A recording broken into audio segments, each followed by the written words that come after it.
Welcome back to the channel, guys. Hope you've all been enjoying your tanks. Just a quick shout out to all of you who have supported the channel recently. I recently just hit 400 subs and the channel is definitely growing.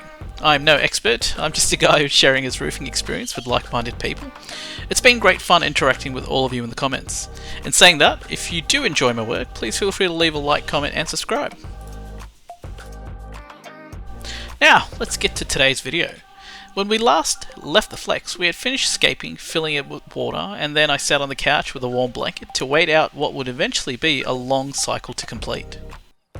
And then, the ugly face kicked in.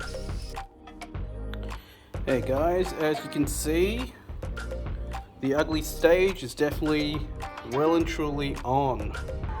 It's hideous! Got quite a few diatoms. They're building up on the sand and on the rocks. So tomorrow I'll be going shopping for some cleanup crew. We're about 3 weeks into the cycle now.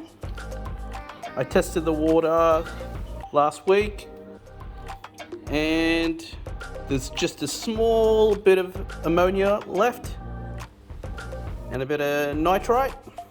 So hopefully by tomorrow that'll all be gone and we'll be ready for some cleanup crew, because there's definitely a lot of work for them to do. Looking forward to it. 3 weeks in and the tank was covered in diatoms and a bit of green dust algae on the rocks. The CUC chosen for this mission was 3 trochus snails and a strombus conch. The plan was for the trochus to clean the rocks and the conch to clean the sand.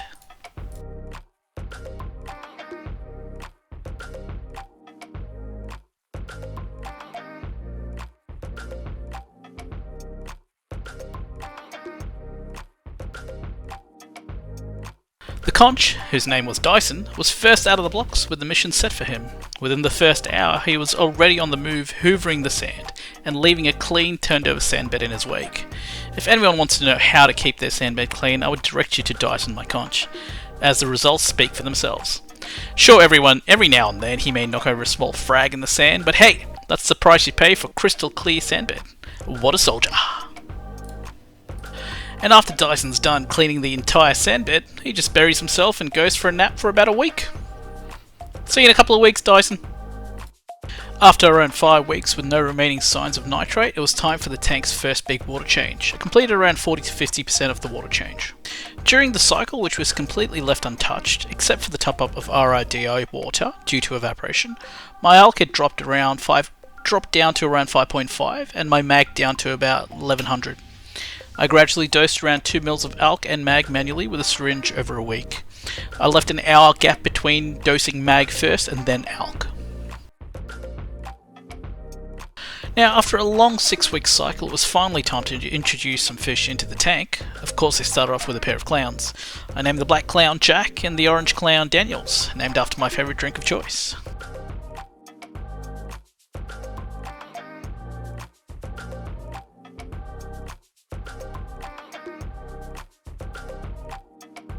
After about 8 weeks since filling up my tank, I added the corals which were being held in my Evo to the flex, which I will show you shortly. But first, in readiness to add corals to my main display, I've recently acquired some corals from a friend who is currently transitioning his LPS/softy tank into a SPS dominant tank. Hefs has promised to invite me over to showcase his SPS tank when it's fully complete, so keep an eye out for this video in the near future. I will be QTing these corals for about 4 to 6 weeks before adding to the flex, as there is a possibility of ick in his tank. Thanks again, Hef, for the corals. Glad to have you as a roofing buddy to share all things reefing. And that brings us to the present day, which is week 9 of the flex being upgraded. I've added the remaining fish which were being held in the Evo, Miona the 6-line wrasse and Robbie the spotted hogfish. They've all been in the display now for 2 days and all getting along quite well. I've been feeding them a mix of mysis shrimp and marine S pellets in small amounts twice a day. As I've added some corals in the display now, I've been dosing 2 mils of alk and magnesium every day. My current parameters are salinity 1.026, alkalinity 8.0, mag 1150, which I'm gradually bumping up, and calcium 450. My approach to this upgraded tank from day one has been patience, and that will be the approach I take going forward also. Even though my alk and mag are low at the moment, I don't want to dump a whole lot in there and shock the tank.